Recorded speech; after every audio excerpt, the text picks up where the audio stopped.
तो भारतीय क्रिकेटનો એક ઓર સિતારો ચમકવાનું બંધ કરી દીધું, જાણે કે ચેતેશ્વર પુજારાએ ક્રિકેટને અલવિદા કહી દીધું અને હવે કોઈ ઇન્ટરનેશનલ ક્રિકેટ રમશે નહીં। 103 ટેસ્ટ મેચ અને 44 નો એવરેજ વાળો આ ખેલાડીને એક પણ ફેરવેલ મેચ મળ્યો નહીં। કમસે કમ બીસીસીઆઈને હવે એવું તો કરવું જોઈએ કે પહેલા એક ફેરવેલ મેચ પણ રાખવી દેવું જોઈએ, ભલે આ મેચનું કોઈ WTC થી લેવા દેવા ન હોય।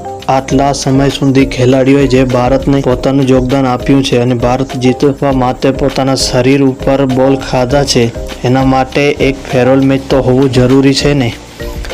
આ મેચ ભલે WTCમાં ન હોય ને એમ જ એક સિરીઝ રાખી દે અને બતાવી દે કે આમાં જેને સંન્યાસ લેવું હોય તે આ મેચમાં લઈ શકે છે। તમને શું લાગ્યું, આ પ્લાન હોવો જોઈએ યા નહીં? આની પહેલાં રવિચંદ્ર અશ્વિને, જેને ખબર ન હતી કે આટલી જલ્દી લઈ અડધા ટેસ્ટ સિરીઝમાં સંન્યાસ લઈ લેશે, એક પોસ્ટ કરીને રોહિત શર્માએ થેન્ક યુ કહી દીધું અને વિરાટ કોહલીને તો હજી 2 વર્ષ ઓછામાં ઓછા રમી શકે પણ તે પણ ન રમી શક્યો।